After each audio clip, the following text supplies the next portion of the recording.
Hello everyone, आप सबका law वाली के चैनल में स्वागत है। जैसे कि हमारे चैनल में सभी लॉ स्टूडेंट के लिए लॉ सब्जेक्ट्स और जो आम जनता है उनके लिए ऐसी जानकारी जो जानना उनके लिए बहुत ही ज़्यादा इम्पॉर्टेंट है, वो सब यहाँ पे बताया जाता है। और हम लोगों ने कई वीडियोस बनाए हुए हैं जिसमें कि बहुत ज़्यादा अच्छी और ज़्यादा जानकारी वाले वीडियोस हैं जो कि आप देख सकते हैं।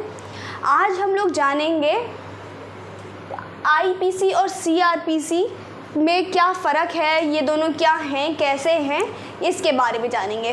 तो पहले आप जानते हैं इसका थोड़ा सा बैकग्राउंड।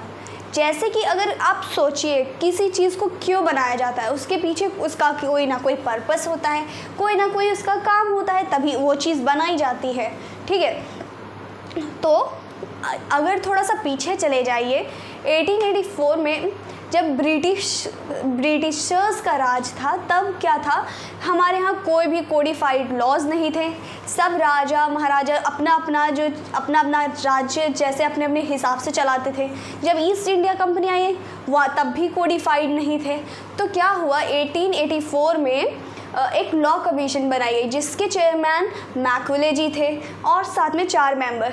तो उस टाइम उन्होंने क्या किया था, 3-4 चीज़ें देख करके, जैसे कि हमारे टाइम जब उस टाइम हिंदू और मुस्लिम के पर्सनल लॉज थे तो वो लोग उनसे चलते थे, लेकिन जो अदर पर्सन थे जैसे दूसरे कोई जाति के लोग, वो कैसे चलेंगे, उनके लिए कोई लॉ नहीं था। तो उसके लिए एक यूनिफॉर्म कोड को लाने के लिए इसको ड्राफ्ट किया गया था कि जो हिंदू है, जो मुस्लिम है, साथ ही साथ जो अदर कास्ट अदर जाति धर्म है उसको भी देखा जा सके, वो भी उससे देख सके, है ना। तो इसलिए इस कोड मतलब कि जो लॉ को है, जो उसको कोडिफाई किया गया, उसमें सिविल और क्रिमिनल दोनों को ही बुलाया गया। और जैसे कि आप लोग जानते हैं जो आईपीसी है यानी इंडियन पिनल कोड पूरा मैकॉले जी ने ही ड्राफ्ट किया था। ठीक, पहला तो ये हो गया। दूसरी स्टोरी ये है कि जैसे मैंने बताया सभी के अलग अलग रूल्स थे, रेगुलेशंस थे। तो रिवॉल्ट हुआ था 1857 में। तब ईस्ट इंडिया कंपनी के हाथ में जो भी पास थी वो ब्रिटिश पार्लियामेंट ने ले करके अपने हाथों कर ली और उसके बाद एक लॉ बनाया जिसमें 1861 था। पर जब इंडिपेंडेंट हुई उसके बाद एक और लॉ को बनाया गया जिसको हम लोग the code of criminal procedure 1973 बोलते हैं। और हमारा इंडिपेंडेंट के बाद ये नया लॉ बनाया गया था। ठीक है, जिसके चेयरमैन MC मेहता थे। ठीक, मतलब जो इस कोड को बनाए हैं उनके चेयरमैन MC सेतलवाद हैं, सॉरी। ठीक है, पहले तो ये हिस्टोरिकल बैकग्राउंड हो गया।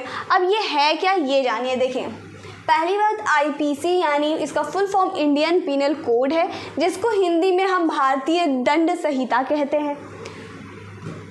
जो सीआरपीसी है वो द क्रिमिनल प्रोसीजर कोड 1973 है, जिसे हिंदी में हम लोग दंड प्रक्रिया संहिता कहते हैं। अब देखिए, हमारे यहाँ 2 टाइप के लॉज हैं, पहला सब्सटेंटिव, दूसरा प्रोसीजरल। अब सब्सटेंटिव लॉ क्या होता है, प्रोसीजरल लॉ क्या होता है। अब जैसे कोई चीज़ बताई गई, जैसे मान के चलिए जैसे कि आपको किसी भी स्कूल में जाना है। ठीक है, अब जाना है हमें, आपको मतलब कि पूरा टाइम टेबल दे दिया जाएगा, इस टाइम पे आपका ये सब्जेक्ट्स लगेगा, इस टाइम पे टीचर आएगा। अब हम जाएंगे, उस पर किस चेयर पे बैठेंगे, कैसे बैठेंगे, क्या करेंगे, वो एक प्रोसीजर हो जाएगा। तो ये फ़र्क यही मतलब कि सब्सटेंटिव और प्रोसीजर होता है। मतलब मैं आपको समझाती हूँ, समझ में आ जाएगा, थोड़ा सा पेशेंस रखिए। ठीक है, देखिए, जैसे आईपीसी है हमारा, आईपीसी क्या है, इसे हम सब्सटेंटिव लॉ बोलते हैं। तो क्यों बोलते हैं, क्योंकि इसमें कौन सा मतलब अगर आपने कि कोई भी पर्सन ने ऐसा कोई क्राइम किया, फॉर एग्जांपल मर्डर किया है, ठीक है, तो मर्डर की क्या डेफिनेशन है, उसके ऊपर क्या उसके पनिशमेंट है।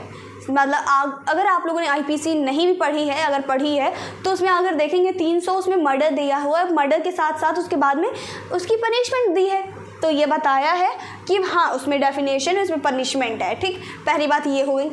वहीं हम प्रोसीजर में आते हैं, उसमें ये लिखा हुआ है अगर कोई मर्डर करता है तो उस पर्सन को कैसे उसको सज़ा दी जाएगी, उसको कैसे पकड़ा जाएगा, उसे कितनी, देखिए उसे 24 घंटे में मजिस्ट्रेट के पास ले जाना पड़ेगा, उसे डायरेक्टली पुलिस अरेस्ट कर लेगी।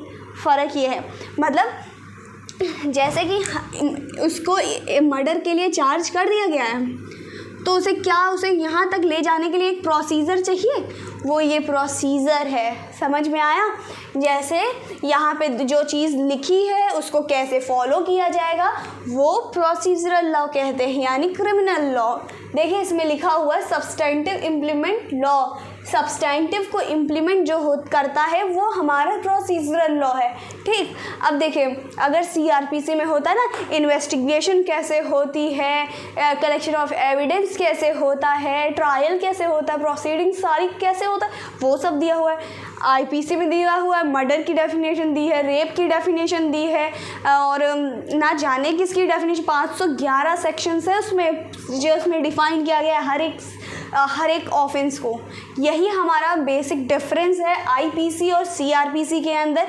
अगर फिर भी आपका कोई भी प्रकार का डाउट रह जाता है आप बिल्कुल कमेंट करिए, हम लोग ज़रूर बनाएंगे वीडियोस।